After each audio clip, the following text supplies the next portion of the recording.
We're talking about building a culture of service.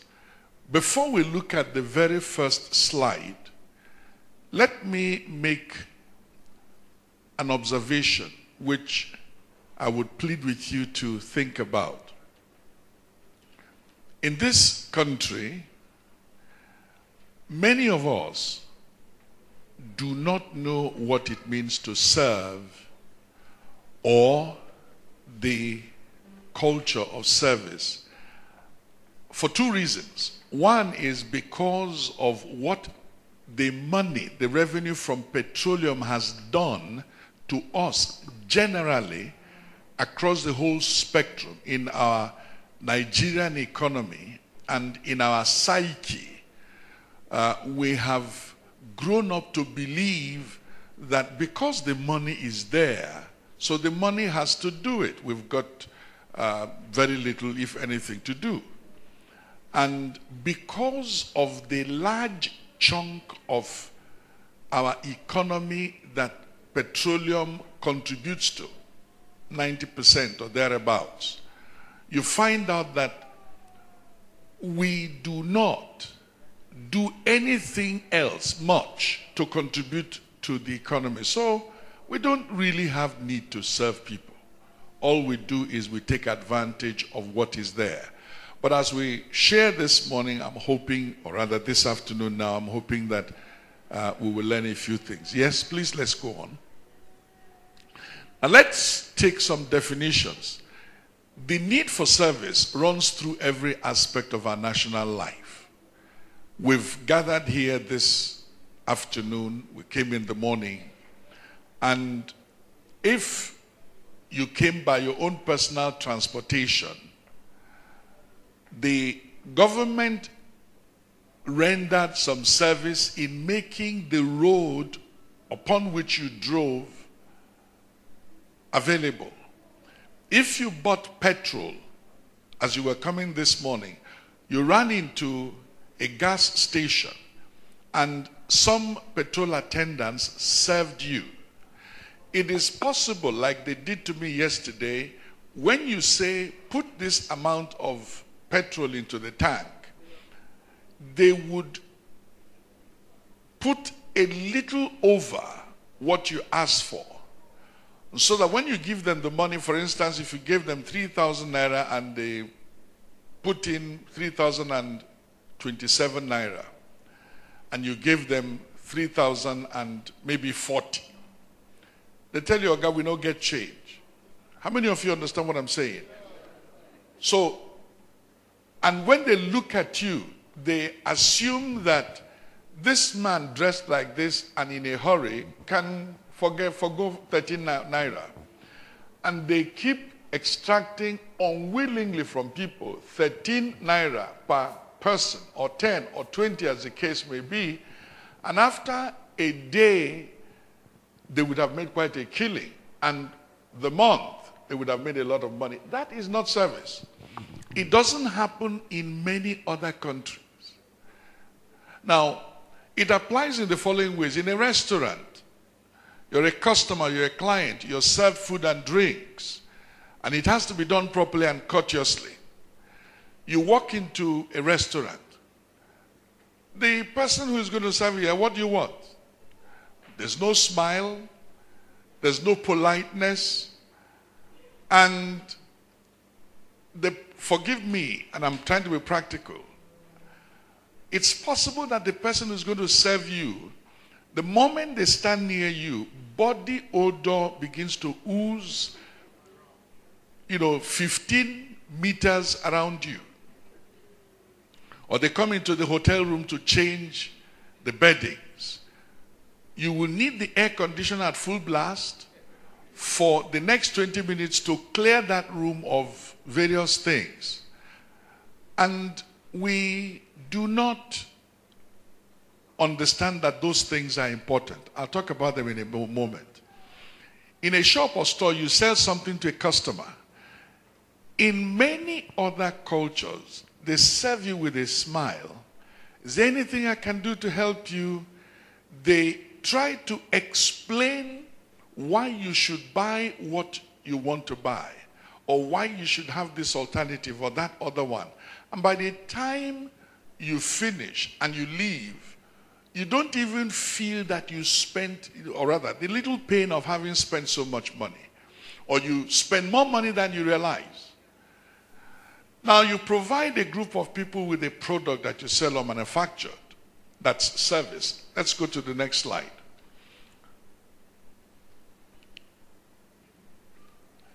We're still dealing with definitions. For example, when you look at transportation, you go to an airline check-in counter, or you are in the airline itself and they're serving you. When it comes to baggage handling, the general comfort to the passenger. If you have traveled outside this country, you notice that when you get to some other countries, the reason when I began to fly in 1976, I preferred Swiss Air and Lufthansa, were very simple. They treated you like a human being. They didn't boss you around. They served you with a smile. They made everything smooth. But in this country, you discover that it is a hassle sometimes to travel by an airline. If the flight is going to be late, nobody explains why it is going to be late. They just tell you the flight has been, what's the usual, delayed for another 30 minutes, then another 30 minutes. Then after the first 30 minutes, you know what happens? You don't see any of the officials of the airline anymore. They've disappeared. And then you are there for the next 2-3 hours. And in some cases,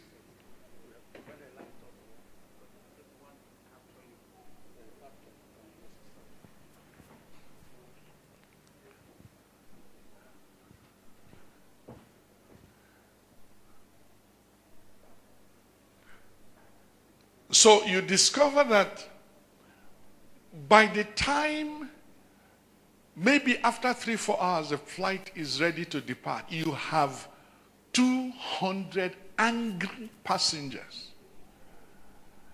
Some are boiling quietly where they're sitting. 1 or 2 or 3 vociferous ones would have gone to confront whoever they can get hold of. And the travel experience is spoiled for you. By the time you get on the flight, you don't just want to be bothered. And they treat you in some cases anyhow. And when you get down on the other side, if your luggage is missing, didn't come on the flight, then nobody even bothers what happened to the luggage, when is it coming, and so on and so forth. You have all kinds of issues and problems. And when you look at that industry, when it comes to service,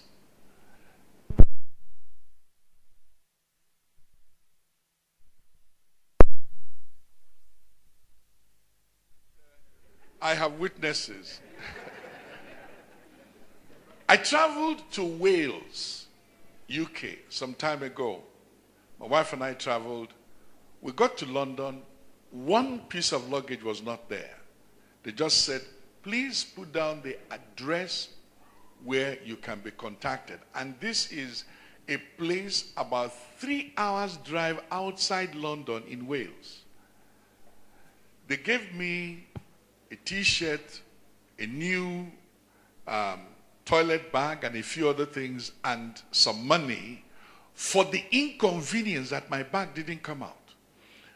And when we drove all the way to Wales, got to where I was staying, tried to sleep, 2 hours after I arrived, they phoned me, they say, please, we're sorry that this luggage, is taking so much time to come, we will get there. And later that day, a delivery man came to the door of the house where I was staying, and here, sir, this is your bag. Please check it and make sure that everything is in order. And I checked and everything was there. Even though they had to tamper with the lock, because custom is, insisted on, inspecting it. So when you talk about service, we really don't have it. Many cases, we really don't know. Now, when, for instance,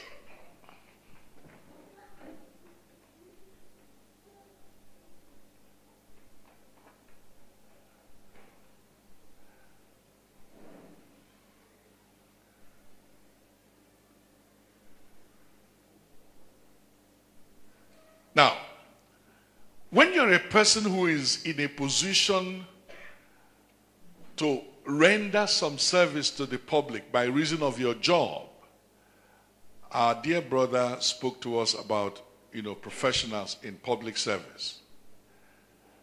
You go to an office, and I have been to a number of offices in my life. You ask a question, and the person who is supposed to answer the question either does not understand the question, refuses to answer it, chooses to ignore you, or tells you something that annoys you, aggravates the situation. And you want to, let us say, they say you want to incorporate something, or you want to do certain things. In many other cultures, you are told if you take 4 steps, 1, 2, 3, 4, that thing is finished. But when you go to many of the places where people are professionals, they work, they have responsibilities, their job is supposed to minister to you, your requirements are never finished. Because there is always something you haven't done, and they wouldn't tell you what it is. They keep saying, come back tomorrow, come back next week. When you come back next week, the man who asked you to come is not there. There's no other person to explain why the man is not there and when you should come back. So you now are left to guessing. Then you finally, by prayer and fasting, you meet the man again, and then he tells you some other story, and then you suddenly get the impression this man wants something, to exchange hands. Now, that is not service. That certainly is not service. And there are very few public servants like the one who spoke to us in the last session. Precious, precious few of them. Now, let us say you're a policy maker. At that level too, you're supposed to serve. And we need to understand that the policies you make, or you're supposed to make, are not just to serve the people in this generation, but would also serve the people in the future. For example, the American Constitution is over 200 years old, and there are only 14 amendments since then. Only 14 in 200 years. And that constitution has served generations of Americans. And that will show you that the people who made the Constitution, at the time they made it, they had history in their hearts. They were looking into the future to say, what we are about to do now will not just affect the people who are here now, but will also affect the people coming in the future. That's an aspect of service that we still don't have. Because if you remember, when our last speaker was speaking about a particular constitutional amendment, what did he tell us that the legislators did? They only killed it because it was just meant to serve them in that house. It was just meant to serve their interests, not even the people who elected them, just to protect themselves. So that's not the way it should be. So we need to have future generations in mind. I remember when I used to be the Pro-Chancellor of Abia State University, we ran into some difficulty over the question of appointing, selecting a new Vice-Chancellor. We did everything, and some of the people on my panel disobeyed the guidelines that we had agreed on. And I confronted the two of them, two elderly men. And I said, gentlemen, you've got to redo this. And I told them why. I supervised it. They canceled what they had done, did the correct thing, and I countersigned. And then suddenly, certain forces in the state went to State House and said the right thing wasn't done, and that council was dissolved midway. Then the chief of staff sent for me and said, the governor says, write a report of what you have done so far. I sat down and wrote a 3-page considered report. And I told the government, I said, you cannot appoint another council to finish this job, because if you do, all the contestants, the ones who passed and the ones who didn't do well, will sue you until there's no money left in this government. By law, you cannot constitute another council, so you had better advise yourselves. They considered it back and forth. And then the chief of staff now called me and said, why did you write this type of report? Look at the headache you've given the government. And I sat down there and I said to him, we wrote it because 30 years from now, when you're no longer in government, we want people who will look at the records to know that the people who wrote this report considered and did what was right. The government, after 3 months, called the council back and said, okay, go ahead and finish your job. It's never been done in the history of this country. Now, service can also be seen from the context of work. You serve in the armed forces, you serve under a government organization in any capacity. Let's go to the next slide. Now, a person who serves others from his or her position of responsibility must do the following. You look out for the welfare of others. And that is something that we need to learn how to do in this country. You see, we come from a society where in some parts of our society, age is very important. For instance, in my part of the country, if you're older than me, I cannot call you by your name. There is a way to address you, whether you're male or female. And if I'm older than you, you would not call me by name. In some other parts of this country, if you're older than somebody, when they want to greet you, they bow. In some cases, they prostrate and they kneel down. And when you now get to a situation where somebody who is older than you is supposed to serve you, they look at you. And you can see from their faces that the question is, why would I, an older person, why should I serve this small girl or this small boy? How many of you understand what I'm saying? So that is a barrier. It's a mental block. Why should I serve you? I remember in 1978, I traveled to the UK to minister to some of our Nigerians who were doing postgraduate studies then. And one of the problems they had was, in those days when federal government scholarships were regularly awarded. Now, they give you a federal government scholarship and the money is remitted there, and it's supposed to be cleared by the High Commission and given to you. The check is supposed to be prepared there and given to you. And then you come to the commission and somebody looks at you and he says, what does this little boy need, 4,000, 5,000 pounds for? So when they look at you, they say, okay, go. The money hasn't arrived. You go and come back. When you go, after some time, you don't hear anything. Your landlady pushes you out of the house. The little job you were doing, you probably lose it. So you don't have a job. You don't have accommodation. You failed that year, or maybe you defer it. And by the time you keep going by train from wherever it is to London 4 or 5 times, and eventually after like 5, 6 years, you manage to pass, you swear that you will not come back to this country. That was the beginning of the brain drain. Did you hear what I said? Many who were educated then refused to come back because there were people who did not look after their welfare. There was a mental block. What does this little girl want to do with 4,000 pounds?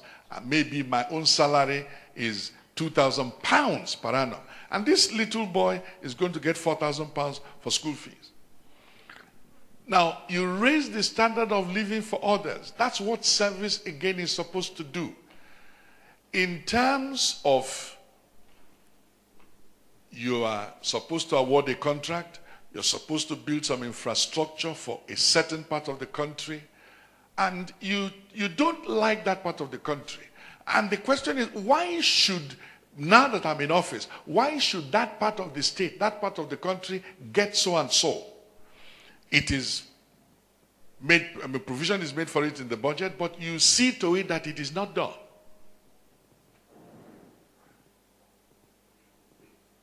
Because you do not want to raise the standard of living. And I'm telling you, we're dealing with realities. So we've got to go above all that. It's not that people don't know what to do. It is just that there are reasons why they don't want to do those things. Now, again, you must be out to raise the standard of living of the nation. Let me say this. There are certain officials who, when you now look at their records, you discern that they would feel that because of who they are, they don't think you should have, what it is that you should have. Apart from the question of the money, there are things they think you shouldn't have. That if you had those things, or if they allowed those things to happen, then they will lose control that they used to exercise over you. Do you understand what I'm saying? So they sit on certain things and refuse to approve those things. Because those things, if they were done, instituted, would raise the standard of the living of everybody. Again, we must be out to take people into their destiny in life, whether in history and in that generation. Now, this is getting a bit philosophical and getting, biblical. If, for example, as a leader, you understand that this is what this nation, this part of the nation ought to do, then you do it. Look at, for example, the Chinese. The basis upon which they do certain things is this. They feel they have a calling, they feel they have a vision, they feel they have, a destiny to fulfill. Either to dominate the world, or dominate a part of the world, or dominate trade, or do this or do that. And therefore, they serve their people to make sure that those things are, done. Are you with me so far? Now, we need to think as we consider this topic. Think, recall perhaps some of your experiences, because this is very crucial. You discover that if we lived in another country, some other country, there is an aspect of the economy they call the services sector, which is not petroleum. You understand what I'm saying? It's not natural resources. That aspect of the GDP comes in because there is tourism, there's hotels, there's business, there's trading, there's all kinds of things that people engage in and serve others and serve people from other parts of the world, and the nation earns a lot of her income from that. We don't have much of a service sector in this part of the world in terms of the overall GDP. We don't.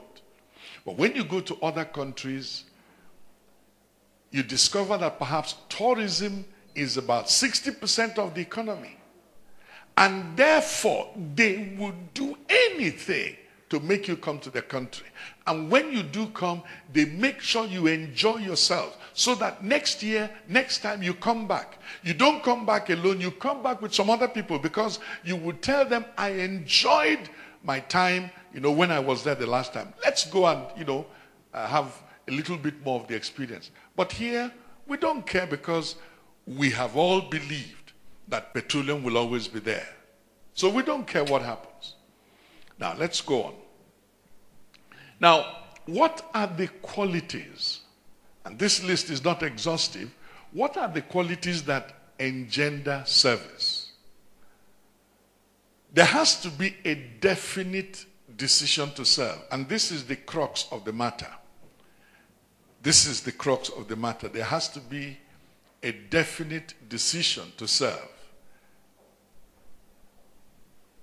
A definite decision. Now, let me put it this way. When we were in the university, there was a photographer called Muiz in Ife. My wife will remember him. He came back from the US then, in the early 70s. And he decided to serve the university population with his trade. He took a nice studio, one of the best I've ever seen. He equipped it, really did, with the latest and made a very conscious and hard effort to let the entire university community of 12,000 students then, I don't know what the population is these days, and all the staff, to know that there was this studio and there were these services available. Now, when he cornered the market, you would discover that virtually 3/4 of all the graduating students and all matriculated students made it a point of duty, no matter how crowded, they will go to that studio to take a photograph. Because if he did, you will get one of the best shots of your life. When you sat in that studio, he would give you, roasted corn to eat. He would give you coconut to eat. Weigh out things. You understand? And those things appeal to students. You would come. You would keep coming. And Muiz made tons of money. He made a definite decision to serve in that period. I don't know whether he's still alive. So there has to be a definite decision to serve. When we used to live in Ghana, we came back April this year. Zenith Bank, the one that we have here, that opened branches in Ghana, revolutionized banking services to the point where the Bank of Ghana, the equivalent of our own central bank, actually told them to take it easy because they were showing up the other banks. My wife is a witness here.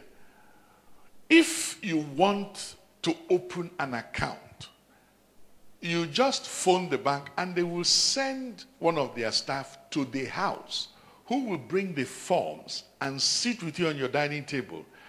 They will help you fill all the forms.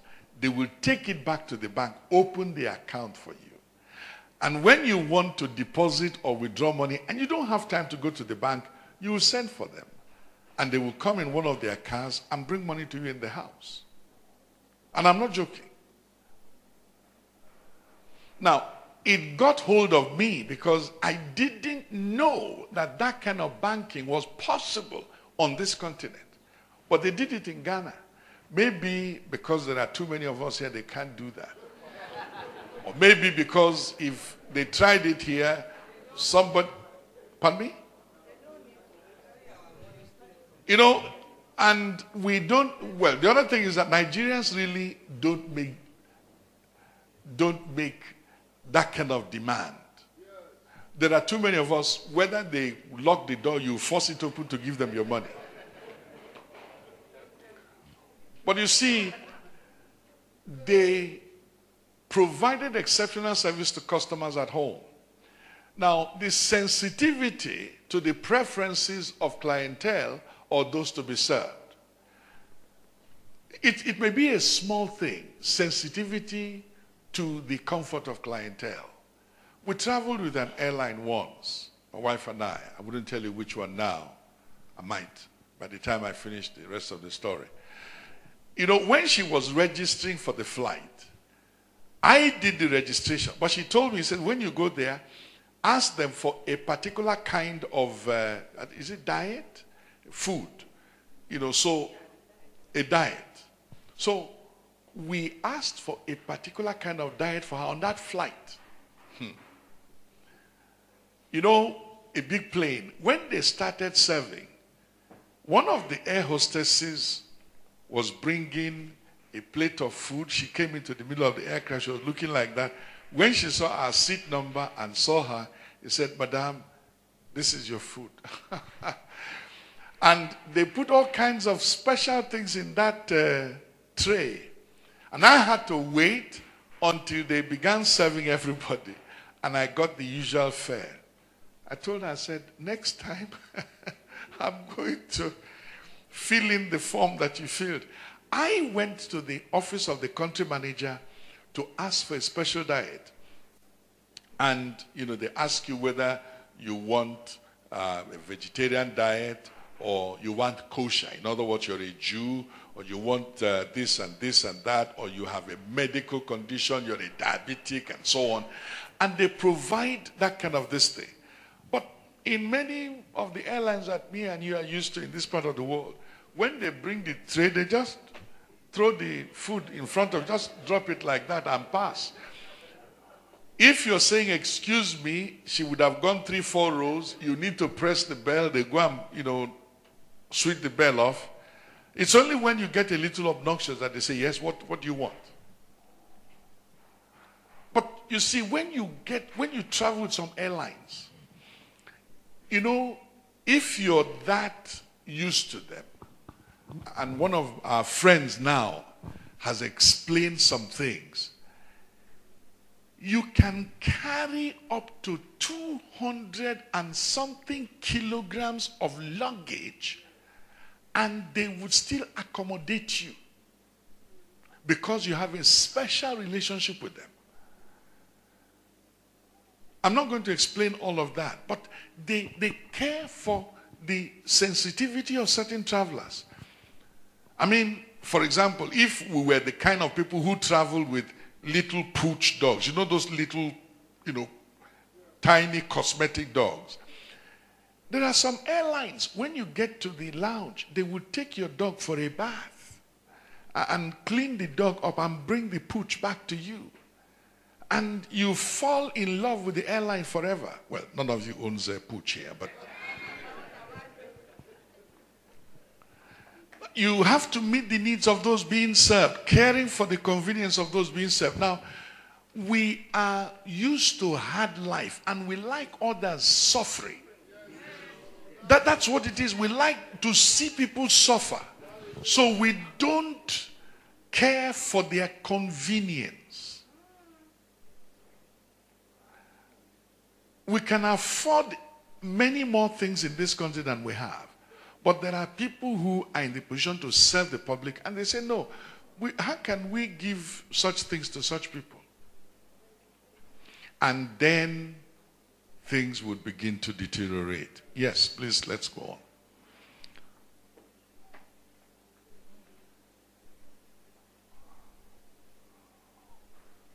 Now, there has to be a desire to improve the lives of people.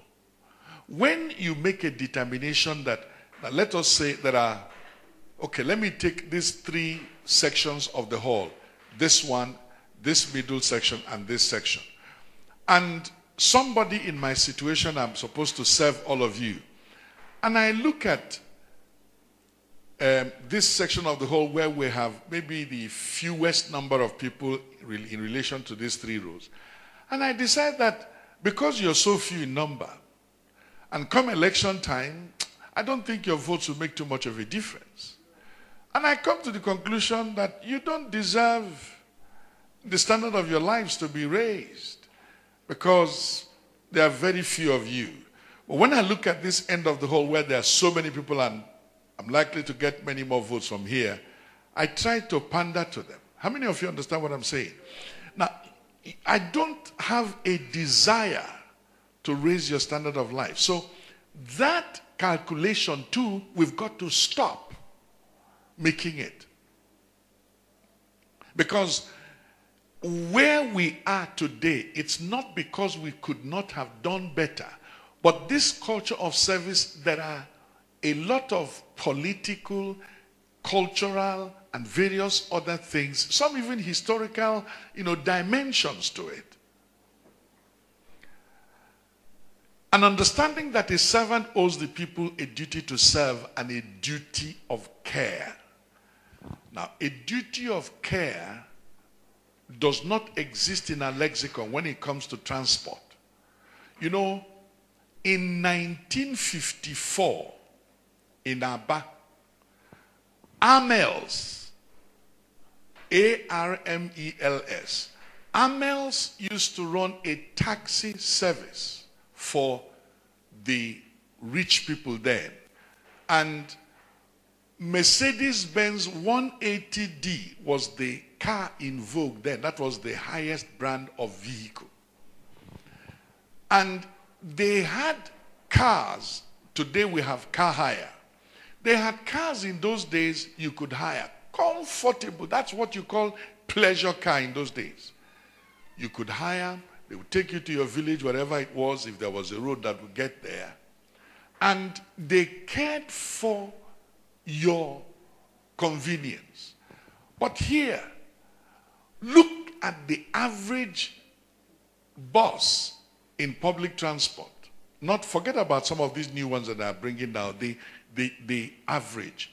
You sit, if this is a line of seats and you're supposed to be 5 here, they sit 8 and then put an attachment, a small stool by the side, so that you cannot stretch your legs. There's no bathroom on this thing to do. Everybody becomes a bush person. When they stop somewhere on the road, you're left to,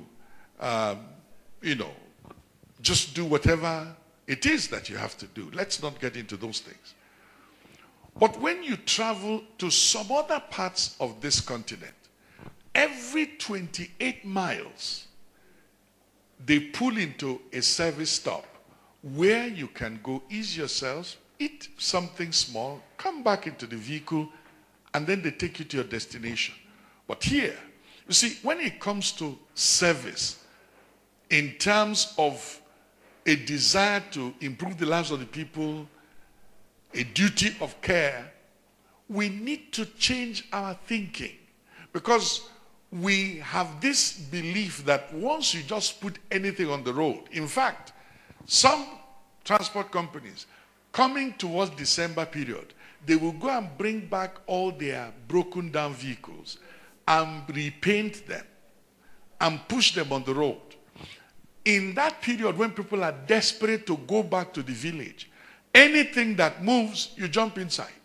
And after you've gone 25 kilometers outside town, the vehicle breaks down. The driver and the driver's assistant would disappear. How many of you understand what I'm saying? Nobody bothers. They disappear. You don't know what happened to them. So after you've waited for 2-3 hours and nobody's talking to you, you pull your luggage out and stop on the other side and look for a vehicle that will... So you've paid for the journey twice. And if that one breaks down, you pay for another one 3 times.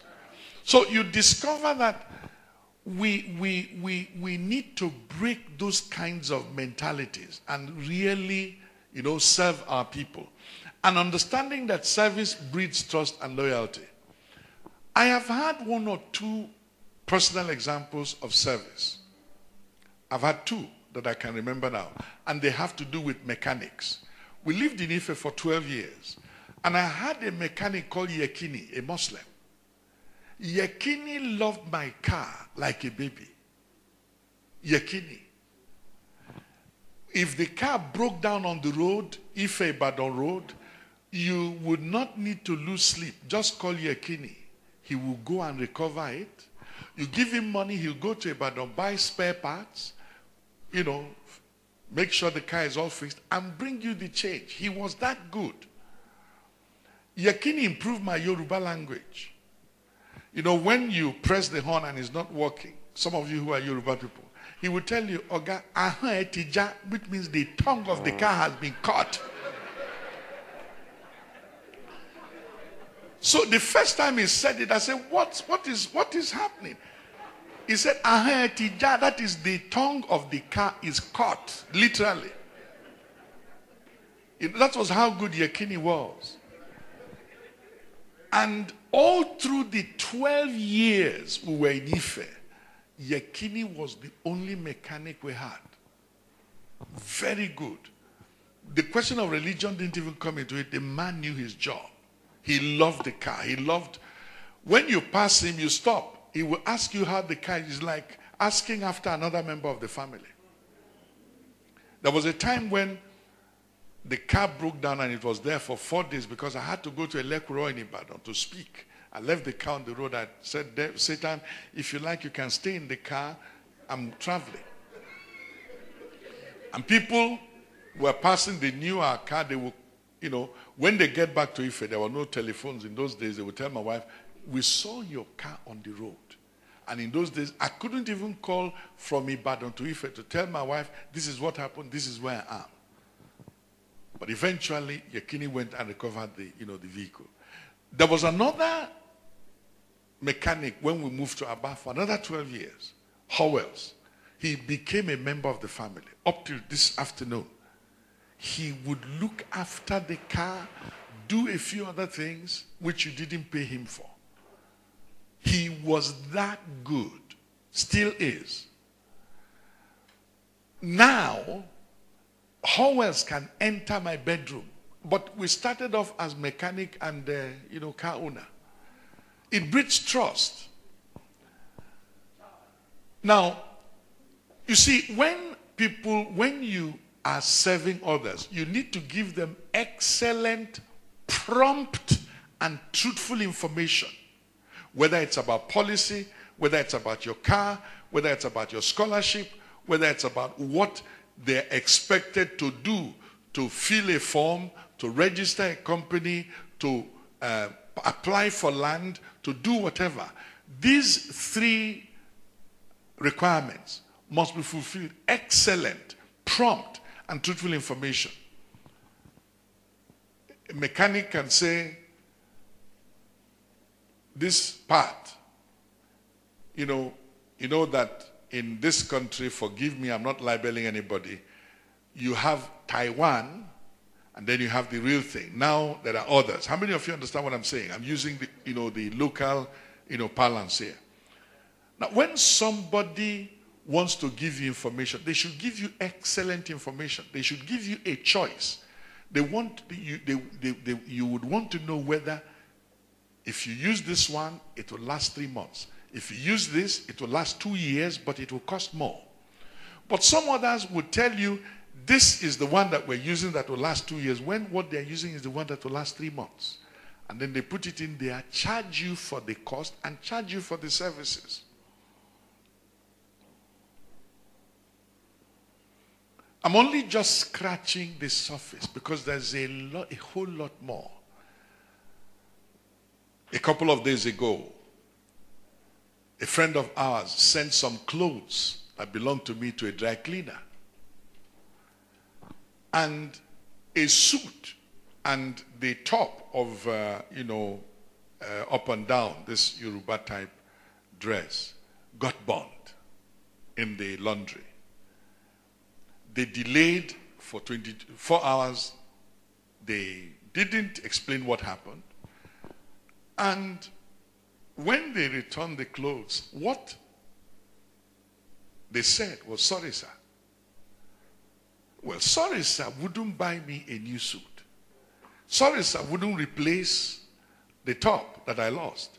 It would not pay for the emotional attachment that I have to that dress, because it may have been bought for me by my wife on my birthday. It may have been given to me by a friend. It may have been given to me by my son, and all that. Sorry, sir. And let me address this question of sorry, sir. In Nigeria, we believe that sorry, sir, answers all mistakes and problems. How many of you have experienced that? Somebody damages your property or comes 3 days late or does some horrendous thing. Sorry, sir. Now that gets you worked up because it is a cop-out. It is not an explanation.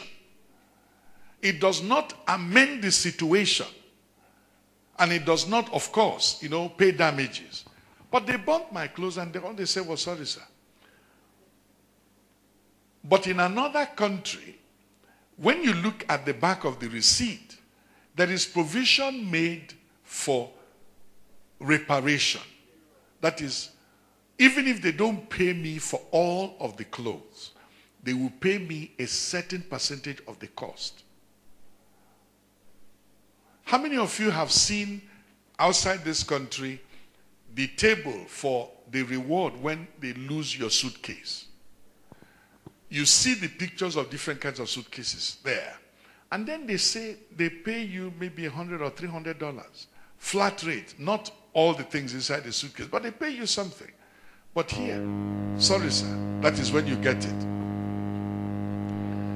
Now, another quality that we need to understand that engender services, appropriate skills to deliver the needed service properly. Now, I don't want us to waste time here, but how many of you have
to get it together? We just have to. We need to.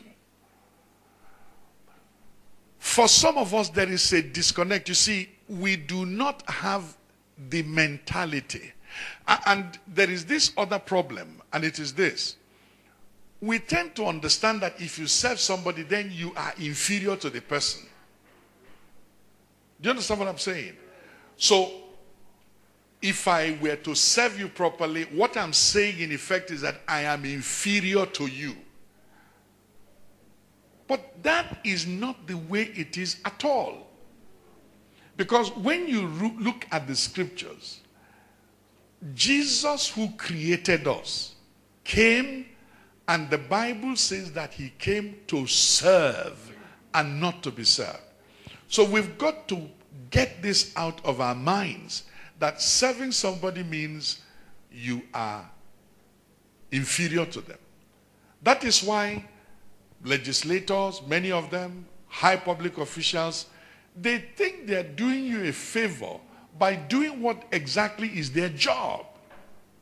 Or they expect an inducement to do what they are normally paid for. Now, another quality is a heart to serve, a heart. And you know, The Bible says everything flows from the heart.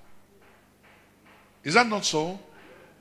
Guard your heart with all diligence, for out of it are the issues of life. A heart to serve. And when you begin to serve, you need diligence. You have to keep doing it all the time. I mean, I've been in hotels. A chambermaid, that's what's a very big name to call them. That's what they're called in different parts of the world, you know, a chambermaid. And that's when they're dressed properly, they know what to do, they drive their trolley, they know what to do. When they come to your room, instead of taking care of the room, they ask you, do you want us to clean your room today? Or they ask you some other annoying question. We wanted to find out whether you're moving out today. Meanwhile, on their trolley, the duty manager would have detailed the rooms that will be vacated that day so that they will be cleaned later by the time, you know, the new occupant would have come in. And they just want to, well, like we say in this country, look for your trouble, just to hear what you would say. And you would need to say, come, we are not moving out today. When are you moving out, sir? That is not your business. You're paid to clean this room. Do you want it clean? Yes. And rather than make you enjoy your stay, they've, you know, raised your blood pressure by some, you know, some distance. Self-denial. Let's be honest here. Service requires self-denial. That's what we know. I used to teach in 1967 in a secondary school. Again in 1970 to 73, I used to teach in a secondary school. To teach students properly requires self-denial. There is no amount of salary that you will be paid to compensate you for being a good teacher. Because there are many things you teach the students which money cannot compensate you for. You have to give parts of your life teaching those students. So it requires self-denial. It is good to compensate people for the work they do. Our trade unions have carried it too far because of certain societal abuses that they see around them. But the fact has to be stated that if you're serving, when you look at some people, if you look at people who have really served, yes, the pay is good, yes, the pay is small, yes, the pay is high, whatever it is, but there is self-denial. They work the extra hours. They do the, you know, ordinary. Then they do the extraordinary. And we need to understand that if we are to build our nation, if we are to build our business, then we've got to get to the point of self-denial. We haven't got there, many of us yet. Observing the rules of the establishment. Now, you know, I don't want to comment on that. Very often, we do not even bother to know the rules of the establishment. For example, let us, you know, look at the rules of engagement between a teacher and the students. Many of us as teachers don't know. We don't even bother. We do things that are totally outside the rules of engagement. You go to the civil service. We lived in Ghana for 10 years. When you go to the secretariat, what we call our federal secretariat, you know, their own secretariat, where the ministers work. If you get into a ministry, you rarely find more than 4 or 5 people in the reception.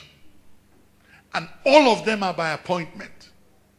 It's not like here where every day there's a delegation from your hometown all over the place. Then party people be there. Then, you know, concubines will be there.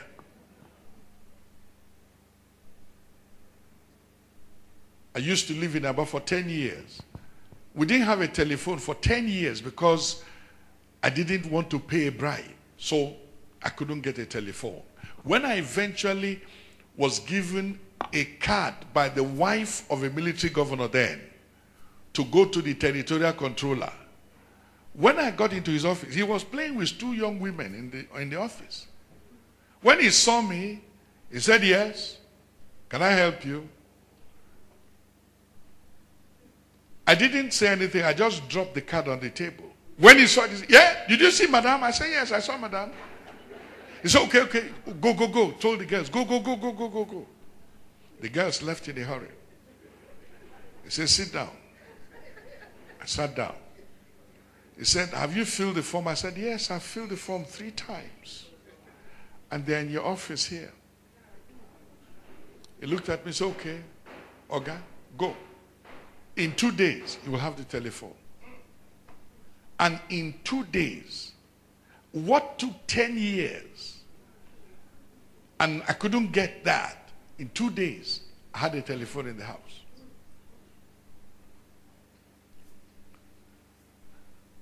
Putting the interests of others before our own. To serve, you've got to do this. You've got to put, we've got to learn to do that, because that's one of the ingredients, that's one of the qualities. You see, you travel and you need help in a strange airport. And somebody comes and says, "All right, one moment, I'll be with you." And then they take you, and they take you perhaps across the terminal, or they put you on a trolley, they drive you to a particular place. I remember once in Paris, my luggage, my hand luggage got lost.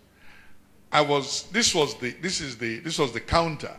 I put my hand luggage between my knees, and I was filling forms for a hotel reservation. Before I finished filling the form like that, my luggage had got lost. My hand luggage. Hey, the man who was attending to me, I asked him, I said, "Did you see anybody?" He pretended he didn't hear me. He pretended he didn't see me. He didn't utter a word. So I asked a couple of people around, they didn't say anything. Then I saw one person. I said, "Look, I've just lost my luggage. What should I do?" He said, "Come." It took me to the end of the terminal and said, "That is the police office. Go and make your report there." And you can imagine, I was agitated. I had a little money there, but more importantly, I had my 2 Bibles there. And the notes in those Bibles cannot be purchased by ₦1,000,000. And my new book, which I had written in 1994, because this one only happened, were there, the first copies. Oh. So when I got into the place there, I spoke to the police officer. The male police officer ignored me, pretended I wasn't there. But the female police officer who was looking at